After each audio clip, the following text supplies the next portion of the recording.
Hi everyone, welcome to the Pre-Calculus 20 videos. Just to start, we will be doing Chapter 2, Lesson 1, which is talking all about angles and standard position. So before we jump into our first example here, we first need to recap the two special right triangles that will help us determine the exact values for the primary trigonometric ratios. So if you guys remember your primary trigonometric ratios, that is sine, cosine, and tangent. And so when we have these two special types of triangles, we are able to determine exact values. So here our first one is a 45, 45, 90 degree triangle. Here we have sine of 45 is equal to 1 over the square root of 2. Exact same thing here when we have the cosine of 45 degrees, we get 1 over root 2. And tan of 45 is equal to 1. Then our second triangle here is a 30, 60, 90 degree triangle. And depending on if your angle is 30 or 60 degrees, will depend on what your value is for sine, cosine, and tangent. So that's going to be one thing that's really important, is that we use these triangles when we're trying to find exact values. So this will help us, help even prevent us from having to round or even putting some values in our calculator. So when they're looking for exact values, that's how you're going to know to come to these two triangles. So now let's move on to our first example. This one here is your last example in this lesson. So an 8-meter boom is used to move a bundle of piping from point A to point B. Determine the exact horizontal displacement of the end of the boom when the operator raises it from 30 degrees to 60 degrees. So first off, this one here is a word problem, and how I like to tackle word problems is I first identify and underline what are the key bits of information that we need to know to solve the problem, and then maybe more importantly is what is this question actually asking us to do. So typically they're usually in the last sentence or two, so we're going to look at their sentence here. So here it wants us to determine the exact horizontal displacement of the end of the boom when the operator raises it from 30 degrees to 60 degrees. So I like to underline my question first. So determine the exact horizontal displacement. If you want to, you can underline the rest if you want to know about the fact that they're using a boom. But if not, all they want to know is they're looking for the exact horizontal displacement. One thing that's also really important is you might want to circle exact. As I was talking about earlier in the video, when we're talking about exact values, you can't have decimals. It has to be a fraction. So this here is going to be a little clue that at some point we need to go to those special triangles that we just did a review of. So once you've determined what your question is, then you can go back and underline important information. So let's go back to our first sentence. In our first sentence here, one thing that's really important is the length of the boom. And we're talking about the length of the boom. We're talking about this little like arm here that kind of looks like a crane. So this one here is 8 meters, and with this one here, if it doesn't say that it's changing its length, we're going to assume that it stays from one end to the other. We're going to assume that this stays as 8 meters. So moving on, then we also have that it originally started from point A was at 30 degrees, and then at point B it was 60 degrees. So here we're talking about when the operator raises it from 30 degrees to 60 degrees. So here we're talking about this arm or the crane part of your boom. And talking about this angle that's created from the ground up until the arm. So that could be 30 degrees, or you might say have a 60-degree angle. So one thing you can do if you're struggling with trying to imagine what the situation is looking like, you can also draw a picture. Maybe one that looks a little bit different from what we have to the right here. We could just even talk about this in terms of drawing a triangle. So looking at our first little situation, we know that at point A, it started at a 30-degree angle with the ground and the arm of that boom. So we can start off by drawing a right triangle, because we also know that typically this wire that comes down, it's going to go down at it's going to go straight down. So typically what should happen is that it will create a 90-degree angle with the ground. So here is our boom, and it's raised at a 30-degree angle, and that is at point A. Then we also know that the length of the boom is 8 meters. So the length of that arm is 8 meters long. Next, we can look at our second situation, which is when we're at point B. So when we're at point B, we're sitting here at a 60-degree angle being formed with the ground and your boom. So with that said, your arm here of your boom is staying the exact same length. It's not changing. It's not getting longer or shorter. So what will happen is that we're going to have our boom. It's going to be a little bit steeper because we're at a 60-degree angle. But one thing here is that it's going to look like a smaller distance going from left to right. So here we have our boom. And then here we have point B. We know that's at creating a 60-degree angle at your boom, and the length of it is 8 meters. All right, so how on earth does this help us? Well, here we're looking for the exact horizontal displacement. So what we're looking at the change in your distance from point A to point B. So we want to know how much closer did, I guess, your crane move going from point A to point B. So it might help you if you want to draw maybe a little line, or I guess some type of line for a situation. So here you have your boom, and here is point A way at the far end. So what's happening as you're moving, or I guess increasing your angle, the end of your crane is going to get closer and closer and closer towards the boom, which would be your final point, point B there. So we're looking for the horizontal displacement. We're looking for what was this change in distance here. So to find that change in distance, you take your total distance up to point A, then you want to subtract the distance from the boom to point B. So that there would be removing this section, and then all you're left with is that change in distance, or the total distance between point A to point B. So what we're going to do is we're going to take the distance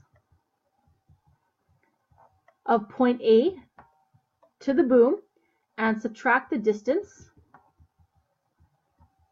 of point B to the boom.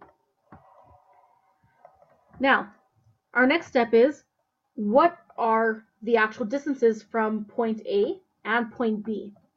And that's where these wonderful triangles come in handy. So our first step here is we're going to find the distance of point A.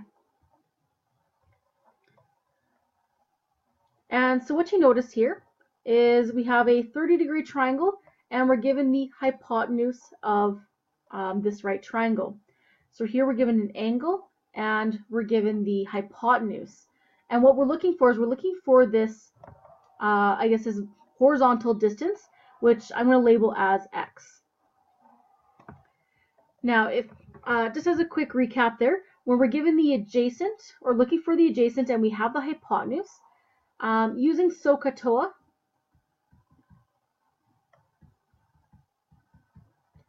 you would be using your cosine ratio, because we're given the hypotenuse, so we're looking for the adjacent, so we have A, we have H. So using cosine of theta is equal to your adjacent over your hypotenuse, fill in the information that you know. So you know the angle is 30 degrees. So you have cosine of 30 degrees is equal to your adjacent, which is x, over your hypotenuse, which is 8.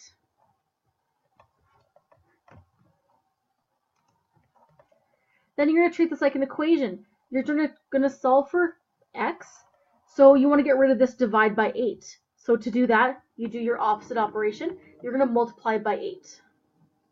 And then because this is an equal sign, what you do to one side, you do to the other. Then, because we multiply, we have 8 cancels out 8. So on our right side, we have x. And then on our left side, we have 8 times the cosine of 30 degrees.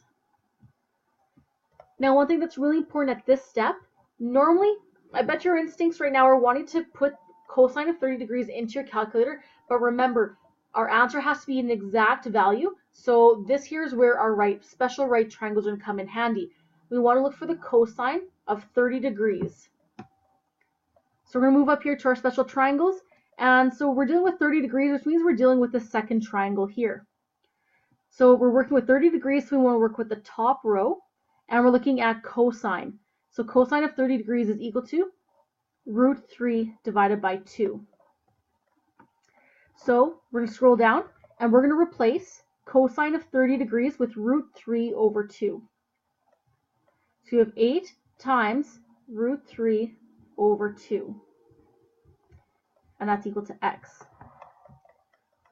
Then if you want, our last step there could be just simplifying this to 8 root 3 over 2. And if you want to take it one step further, we could even simplify 8 divided by 2. So you're left with 4 root 3 is equal to x. So now we've found x, or this is our distance from boom to point A. Now we need to find the distance of the boom to point B. So we're going to find distance B. So with this one here, we're going to take a very similar approach like we did in our first part of our question. So to find distance B, we're looking at, we have an angle, we have the hypotenuse, and we're going to be looking for our adjacent here. So I'm going to label this one here y. So once again, we have the adjacent hypotenuse, which means that we're going to be using the cosine ratio. So always start off by writing your equation. So you have cosine of theta is equal to your adjacent over your hypotenuse, and then fill in the information that you know. So our angle here is 60 degrees. So you have cosine of 60 degrees is equal to your adjacent is y, and your hypotenuse is 8.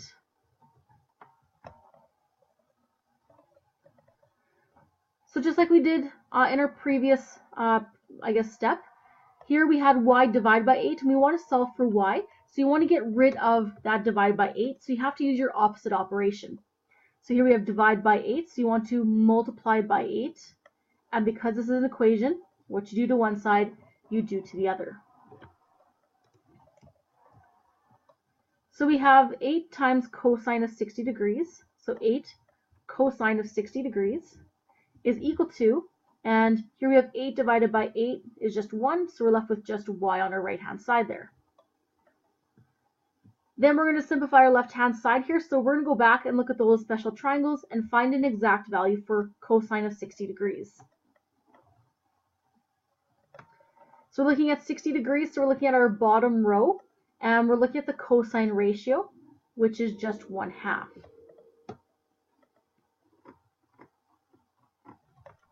So we'll replace cosine of 60 degrees with 1/2. So we have 8 times 1/2.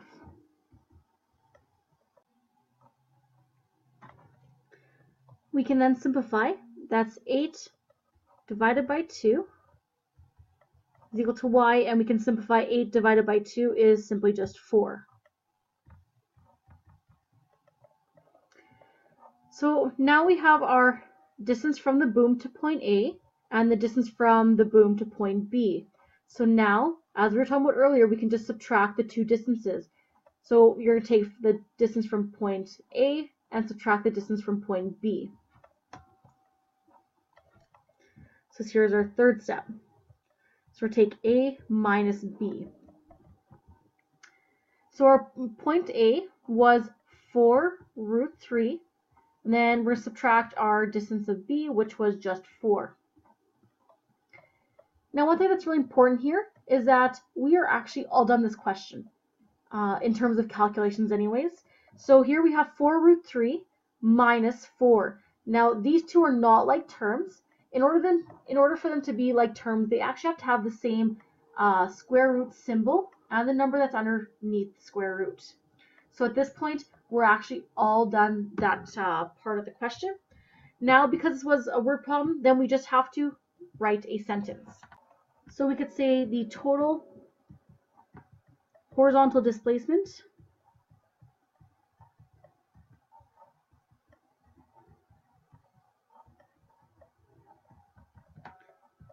is 4 root 3 minus 4. Now, one thing that's really important is that although this might not seem like an actual distance or kind of measurement, this one here is in fact a measurement, so we do need to include our units. And just like our question gave us, the length of the arm of the boom was 8 meters. So your horizontal displacement will be in similar units.